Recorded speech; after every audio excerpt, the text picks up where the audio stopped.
샬롬, 우리 기도하고 시작할까요? 사랑하는 주님, 오늘도 말씀 앞으로 나아갑니다. 매일 말씀 앞에 나아가는 이 좋은 습관을 우리에게 주셔서 감사하고 또 말씀을 들을 귀가 열리게 해주시니 감사합니다. 말씀을 깨닫는 은혜도 허락하여 주시옵소서. 예수님의 이름으로 기도합니다. 아멘. 아멘. 가장 덥고 귀찮은 시간. 여러분, 만사가 귀찮을 때 아닐까요? 근데 손님이 찾아와요. 여러분 같으면 어떻게 하시겠어요? 아유, 집에 아무도 없다고 할까? 아브라함이 살고 있던 그 지역의 더위는 상상을 초월하죠. 그리고 너무 덥기 때문에 다들 낮잠 자는 시간이에요. 그런데 그 시간에 나그네 세 사람이 찾아오는 거예요. 아브라함의 반응이 놀라워요. 버선발로 뛰어나가고 그리고 땅에 엎드려 극진히 환대를 합니다. 그런데 아브라함이 알았을까요? 그가 그렇게 극진히 환대하는 그분이 하나님이라는 사실을요. 몰랐죠. 그런데 아브라함이 그렇게 하는 거예요. 도대체 어떤 이야기일까요? 우리가 함께 말씀을 듣고 오겠습니다. 오늘은 창세기 18장 1절에서 15절 말씀입니다. 제18장.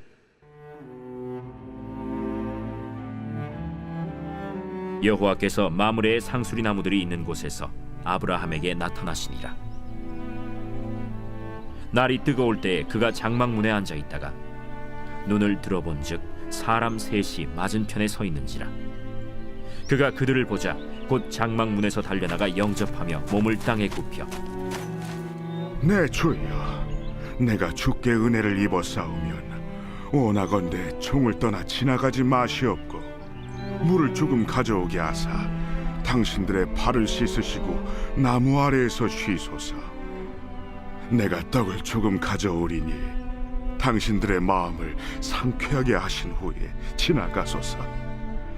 당신들이 종에게 오셨음이니이다. 내 말대로 그리하라. 아브라함이 급히 장막으로 가서 사라에게 이르되 척히 고운 가루 세 세알을 가져다가 반죽하여 떡을 만들라. 아브라함이 또 가축대 있는 곳으로 달려가서 기름지고 좋은 송아지를 잡아 하인에게 주니 그가 급히 요리한지라. 아브라함이 엉긴 젖과 우유와 하인이 요리한 송아지를 가져다가 그들 앞에 차려놓고 나무 아래에 모셔 섬에 그들이 먹으니라.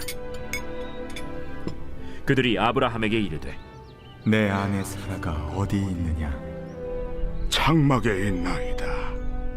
내년 이맘때 내가 반드시 내게로 돌아오리니 내 아내 사라에게 아들이 있으리라. 사라가 그 뒤 장막문에서 들었더라. 아브라함과 사라는 나이가 많아 늙었고 사라에게는 여성의 생리가 끊어졌는지라.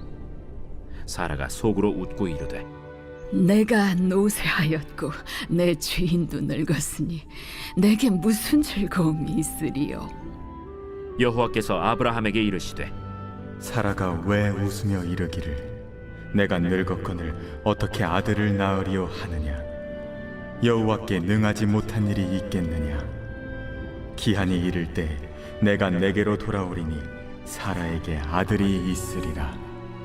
사라가 두려워서 부인하여 이르되 내가 웃지 아니하였나이다. 아니라 내가 웃었느니라. 아멘. 자, 오늘 본문을 보니까 아브라함이 장막문 앞에 앉아 있었습니다. 그런데 나그네 세 사람이 지나가는 걸 본 거예요. 이가 망설이지 않고 아브라함이 달려나갑니다. 내 주여 하고 간청을 하지요. 3절 보니까 원하건대 종을 떠나가지 마시고 쉬소서, 여기 좀 쉬고 가십시오 하고 간청을 해요. 그냥 시원한 물 한 잔 준 게 아니에요. 최고급의 요리를 대접했습니다. 고운 가루 세 스아, 여러분 이게 한 50인 분량이 되는 거래요. 떡을 그렇게 만들었습니다. 기름진 송아지를 잡아 요리했습니다. 손님들이 식사를 하는 동안 나무 아래 서서 시중까지 들었습니다. 자, 히브리서의 기자는 이 사건을 그대로 가지고 와서 히브리서 13장 2절에 이렇게 표현해요. 부지 중에 천사들을 대접했다. 아브라함은 그 중에 하나님이 계신 걸 몰랐죠. 평소에 아마 나그네를 접대하던 습관대로 그대로 했을 거예요. 바로 그 섬김의 자리에 하나님이 임재하셨죠. 자, 여러분, 이 말씀을 듣고 있는 이스라엘 백성들을 생각해 보세요. 야, 우리 텐트에 찾아오는 손님, 나그네, 도움이 필요한 사람들 우리가 그냥 보내면 안 되는구나. 섬겨야 하는구나. 그것이 곧 하나님을 섬기는 일이구나. 이런 생각하지 않았겠습니까? 우리도 마찬가지죠. 우리에게도 귀한 섬김이 필요한 이유입니다. 자, 식사를 극진하게 대접받은 손님이 묻습니다. 내 아내 사라가 어디 있냐? 그리고 충격적인 말씀을 하시죠. 내년 이맘때 내 아내 사라에게 아들이 있을 거야. 자, 장막 뒤에서 이 얘기를 사라가 엿들었습니다. 그런데 속으로 웃었지요. 내가 늙었고 남편도 늙었고 아휴 무슨 이런 생각을 했다는 거예요. 비웃음이자 체념이었습니다. 생리가 끊어진 지 오래됐잖아요. 내 몸을 내가 너무 잘 알아요. 이건 불가능한 일이라는 거예요. 자, 그런데 여호와께서 아브라함에게 말씀하셨습니다. 13절, 사라가 왜 웃느냐? 하나님은 사라의 속마음도 아셨고 은밀한 웃음까지 보십니다. 살피고 계시는 거죠. 사라가 아마 깜짝 놀래 대답한 것 같아요. 안 웃었어요. 그런데 하나님은 아니야, 네가 웃었어 라고 정곡을 찌르지요. 인류 역사상 가장 강력한 질문을 던집니다. 14절, 여호와께 능하지 못한 일이 있겠느냐? 히브리어 원문 그대로 하면 여호와께서 너무 어려워서 못할 일이 있겠느냐? 이런 질문이에요. 전능하신 하나님, 엘샤다이의 하나님 앞에서 90살 먹은 할머니의 태를 여는 것은 천지를 창조하신 하나님 앞에서는 이건 천지를 창조하는 일이나 애가 생기게 하는 일이나 한결같은 일이라는 거죠. 전능하신 하나님이라는 것을 우린 늘 기억해야 합니다. 광야의 이스라엘 백성들, 이 말씀을 듣고 있는 이스라엘 백성들도 생각해 보세요. 그들이 애굽에서 나온 지 오래됐어요. 우리 정말 가나안에 들어갈 수 있어? 이렇게 하다가 정말 가는 거야? 불신앙의 썩소를 날릴지 몰라요. 하나님은 다시 그들에게 들려주시는 거예요. 너희 들어야 해. 여호와께 너무 어려워서 못할 일이 있겠니? 너희 가나안 땅에 들어가는 것, 천지를 지으신 하나님이 그거 못하시겠어? 이렇게 지금 묻고 계시는 거죠. 자, 우리에게도 하실 말씀이 많으시겠죠.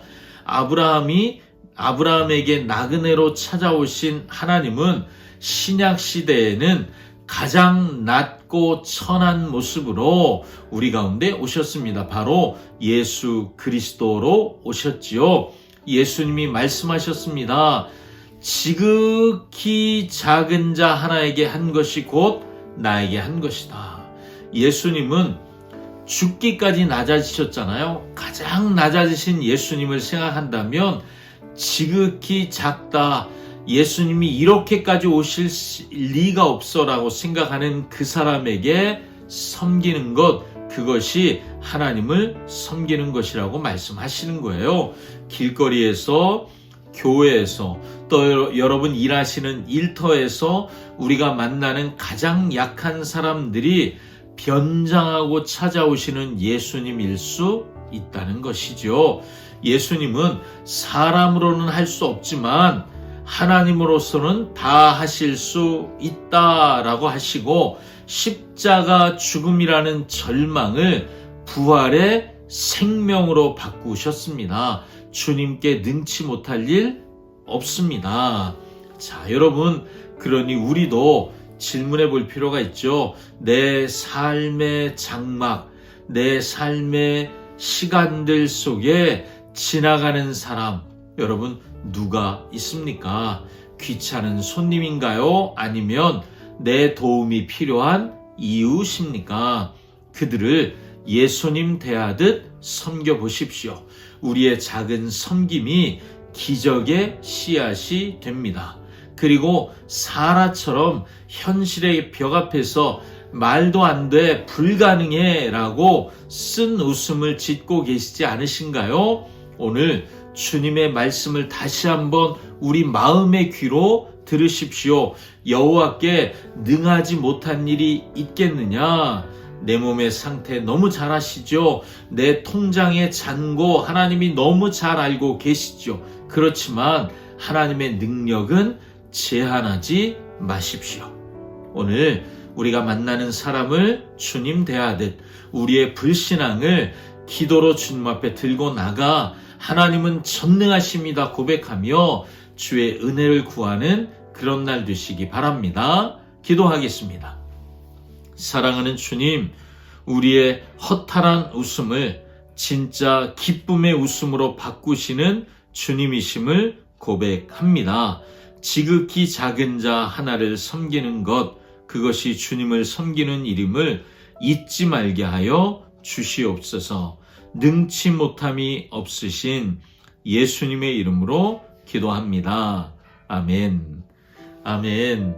오늘 하루 지극히 작은 사람 하나에게 주님 대하듯 그렇게 섬기시고 내일 예배 가운데 우리에게 주신 은혜를 기억하며 감사의 예배를 드릴 수 있길 바랍니다. 샬롬.